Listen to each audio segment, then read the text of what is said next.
Selamat pagi, selamat berjumpa lagi dalam renungan harian Blessing Morning.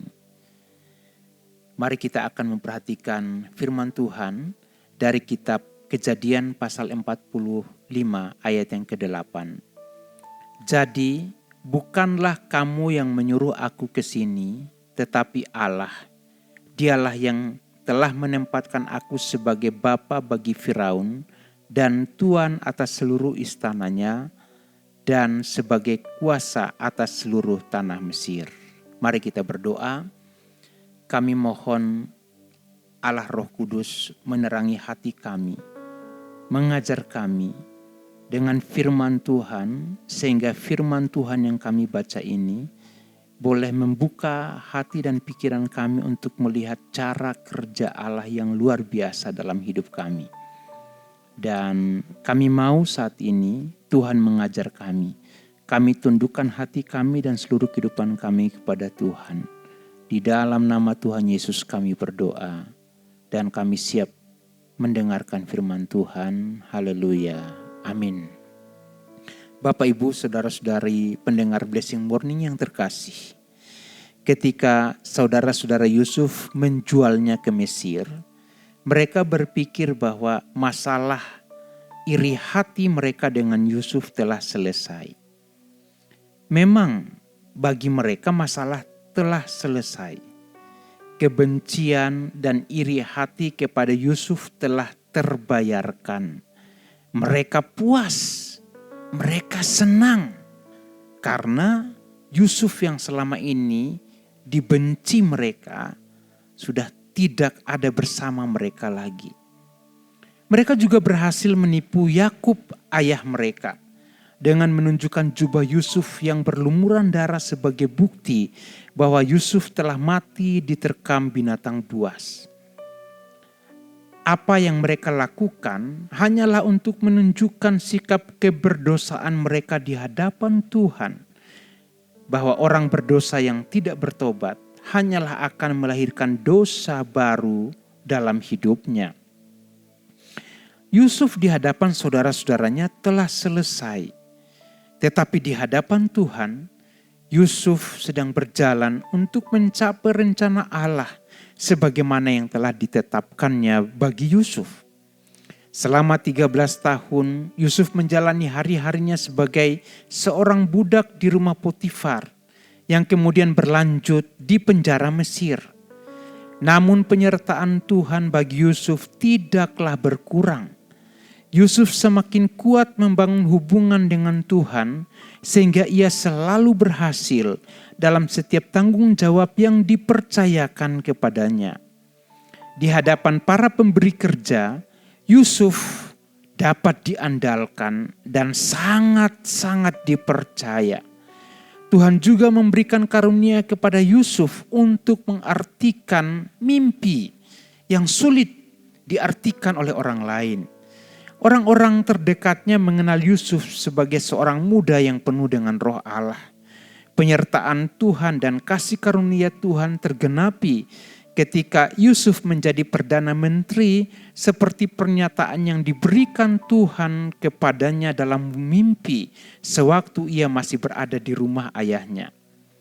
Dalam masa kepemimpinannya, ketika saudara-saudaranya berada dalam kesulitan karena kelaparan besar, mereka berjumpa dengan Yusuf. Mereka yang dahulu membencinya,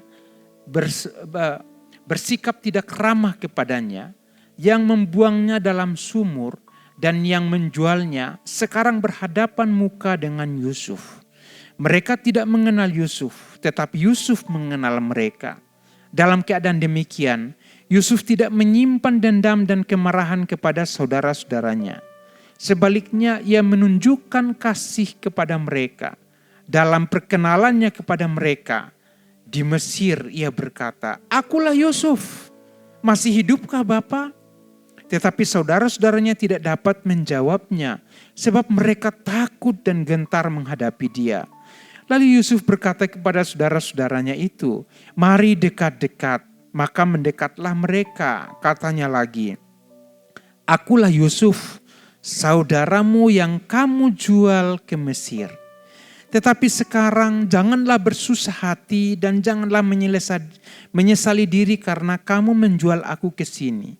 Sebab untuk memelihara kehidupanlah Allah menyuruh aku mendahului kamu. Karena telah 2 tahun ada kelaparan dalam negeri ini dan selama 5 tahun lagi orang tidak akan membajak atau menuai.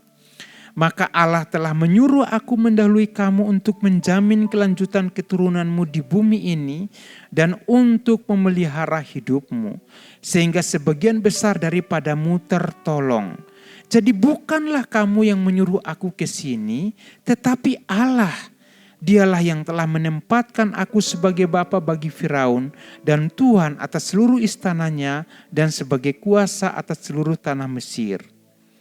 Kisah Yusuf dalam pembacaan Alkitab hari ini mengajarkan kepada kita bahwa seorang yang takut akan Tuhan dan hidup dipimpin Tuhan memiliki kasih yang besar bagi orang-orang yang membencinya.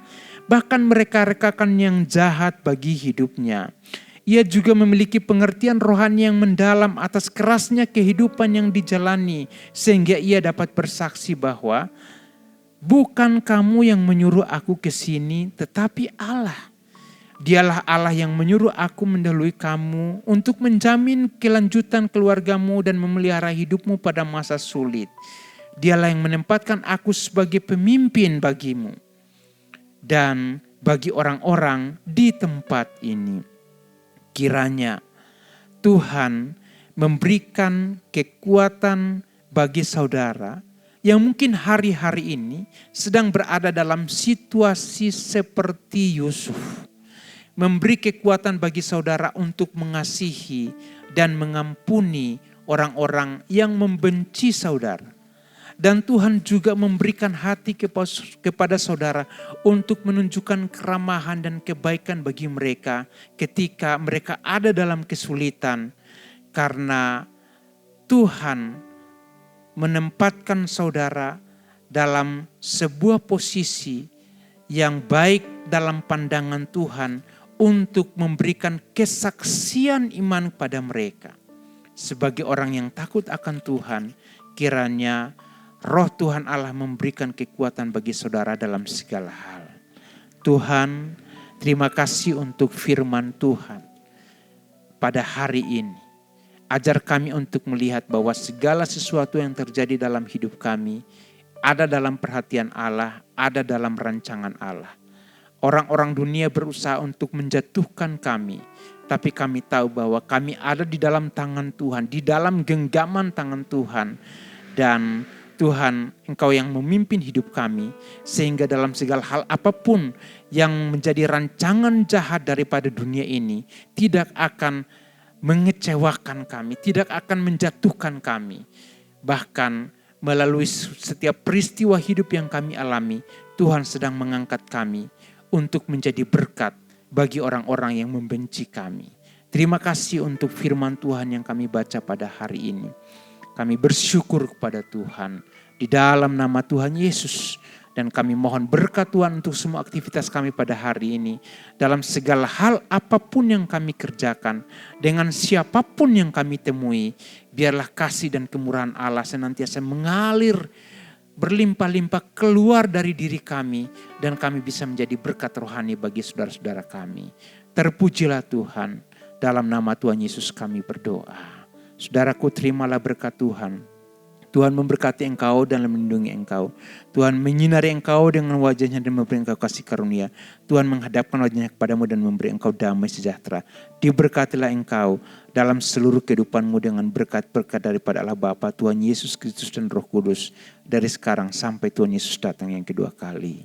Amin.